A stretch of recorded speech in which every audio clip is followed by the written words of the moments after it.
आर्य समाज थतीर में आप सभी का स्वागत है। क्या हनुमान बंदर थे?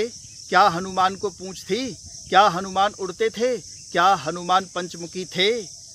मैं सुरेंद्र मास्टर जी आप सभी को नमस्ते जी। आप सभी पूरा इस वीडियो को देखें और जानें कि हमारे पूर्वज कैसे थे, क्योंकि हमारे सामने झूठ का प्रचार बहुत अधिक मात्रा में होता है और सत्य से हम रूबरू कम होते हैं। जब तक हम सत्य को नहीं जानेंगे तब तक हम आने वाली पीढ़ियों को भी ये नहीं बता सकते कि हमारे पूर्वज ऐसे थे, क्योंकि हमारे सामने आए दिन टीवी के ऊपर तिलक लगा करके और लाल कपड़े पहन करके बहुत लोग ऐसे हैं, जो सभी नहीं होते ऐसे, लेकिन बहुत लोग ऐसे हैं जो झूठ का ही प्रचार करते हैं, क्योंकि उनको अपना स्वार्थ देखना है और स्वार्थ में वशीभूत होकर के ही वो अपना प्रचार झूठ का करते हैं, जबकि झूठ बोलना बहुत पाप है। देखिए, आप महर्षि वाल्मीकि द्वारा लिखी हुई रामायण को पढ़ें और रामायण को पढ़ करके जो किष्किंधा कांड है उसमें देखें कि श्री हनुमान क्या थे।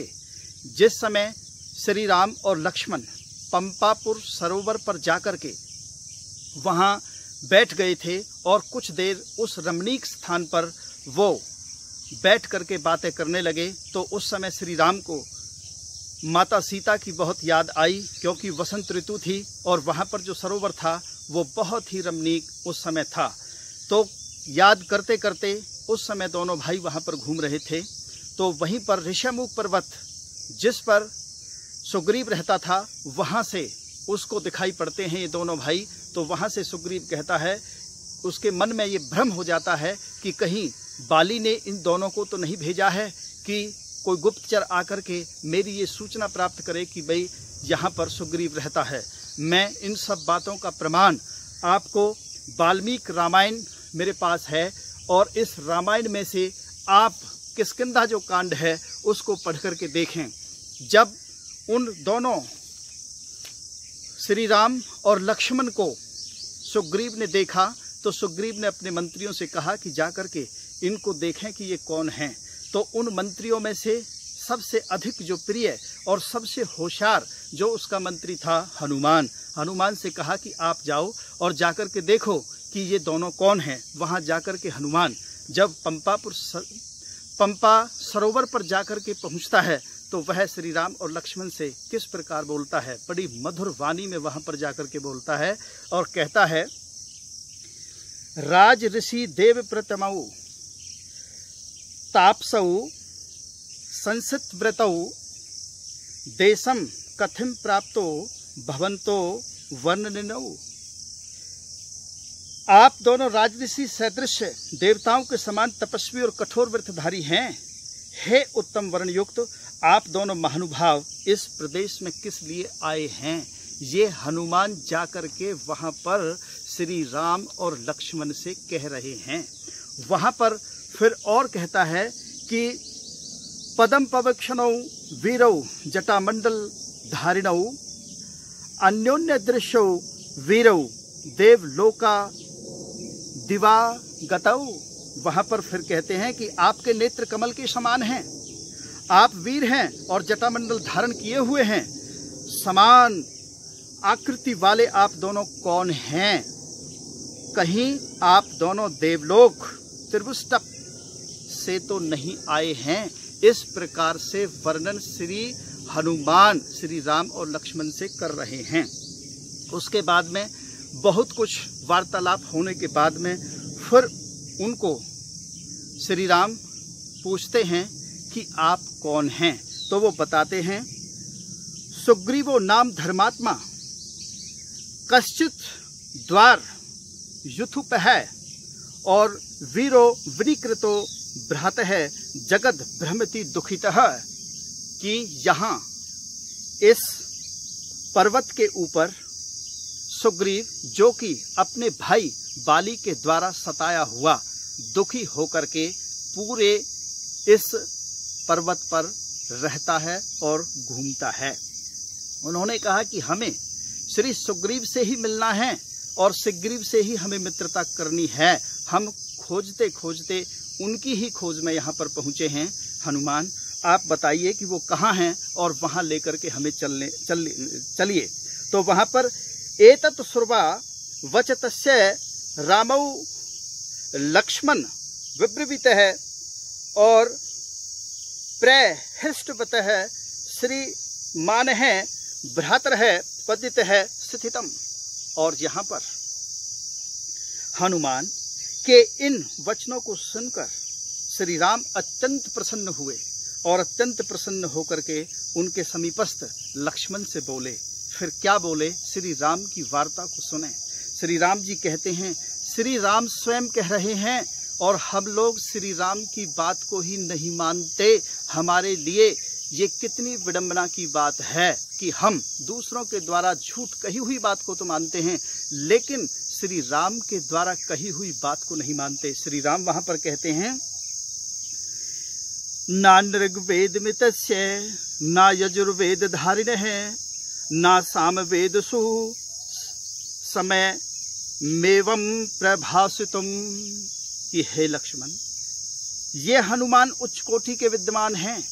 श्री राम कह रहे हैं, फिर सुने वचनों को, कि ये हनुमान उच्च कोटि के विद्वान हैं क्योंकि ऋग्वेद के अध्ययन से अनभिज्ञ, यजुर्वेद के ज्ञान से हीन और सामवेद के बोध से शून्य व्यक्ति ऐसी परिष्कृत बातें नहीं कर सकता। इन बातों को श्री राम कह रहे हैं। उसके बाद कहते हैं, नूनम व्याकरणम कृत्यस्य मनेन बहुधा श्रुतम बहु व्यवहारतानेन कंचिद शब्दतम। फिर श्री राम कहते हैं कि निश्चय ही इन्होंने संपूर्ण व्याकरण का अनेक बार अध्ययन किया है। यही कारण है कि उनके इतने समय बोलने में उन्होंने कोई भी त्रुटि नहीं की है। उसके बाद फिर श्री राम कहते हैं, न मुखे नेत्र्योवार्मपि ललाटे च भुर्वेस्तथा अन्यवपि च गोत्रेषु दोषः संविदितः ववचित। वहां पर फिर कहते हैं कि इतना ही नहीं, बोलते समय उनके मुख, नेत्र, ललाट, भौहें तथा शरीर के अन्य अंगों में कहीं कोई विकृति या दोष दिखाई नहीं दिया। आप इन बातों को सुने, देखें, स्वयं पढ़ सकते हैं। श्री राम कह रहे हैं कि इन्होंने कोई भी त्रुटि नहीं की। क्या कोई बंदर कभी ऋग्वेद पढ़ता है? क्या कोई बंदर कभी सामवेद पढ़ता है, अथर्ववेद पढ़ता है, यजुर्वेद पढ़ता है? लेकिन हमने किसी दूसरे के द्वारा, जिस स्वार्थी ने हमारे सामने बात पेश कर दी कि श्री हनुमान बंदर थे, तो आप बताइए, क्या कोई बंदर वेद पढ़ता है? क्या वो कह रहे हैं कि ये व्याकरण का भी विद्वान है? क्या कोई बंदर कहीं किसी गुरुकुल में जाकर के कहीं क्लास लगती है कि जाकर के वो व्याकरण पढ़ रहा हो? इस प्रकार इस वर्णन से किष्किंधा कांड को आप महर्षि वाल्मीकि द्वारा रचित रामायण को देख सकते हैं और पढ़ सकते हैं और समझ सकते हैं कि श्री राम ने हनुमान से वार्ता में क्या कहा और हनुमान ने श्री राम से वार्ता में क्या कहा। इसलिए हनुमान बहुत उच्च कोटि के विद्वान थे। चारों वेद, शास्त्र और व्याकरण और व्यवहार में वो बहुत निपुण और कौशल थे। इससे सिद्ध होता है कि हनुमान बिल्कुल भी बंदर नहीं थे। अगली बात देखिए, आपने टीवी पर भी रामायण देखी होगी। उस रामायण के अंदर हमें क्या दिखाया गया? हमें दिखाया गया कि सुग्रीव को पीछे पूंछ है, बाली को पीछे पूंछ है, लेकिन उनकी जो दोनों पत्नियां हैं, तारा और रूमा, उनको कहीं भी पूंछ नहीं लगाई गई। इसका मतलब ये झूठ है, क्योंकि अगर बंदर को पूंछ है तो बंदरिया को अवश्य होगी, और कभी भी इस तरह का विद्वान बंदर नहीं हो सकता। इसलिए हनुमान बंदर नहीं थे और ना ही उनको पूंछ थी। एक बात और आती है कि वह जब संजीवनी बूटी लेने के लिए गए थे तो उस समय वो उड़ करके गए थे, तो श्री हनुमान बिल्कुल भी उड़ करके नहीं गए, क्योंकि वहां पर वायु मार्ग लिखा है।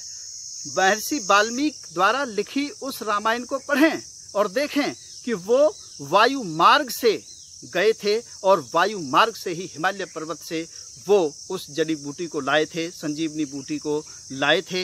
इस प्रकार हमें जानना और मानना चाहिए, कभी भी झूठ के बहकावे में हमें नहीं आना चाहिए। तो इन सब बातों से सिद्ध होता है कि हनुमान बंदर नहीं थे, उनको पूंछ नहीं थी और वो कहीं भी उड़ करके नहीं गए थे, क्योंकि आदि सृष्टि से और अब तक मनुष्य एक सदृश ही वैसे ही पैदा हो रहा है और वैसे ही मर करके इस पृथ्वी से चला जाता है।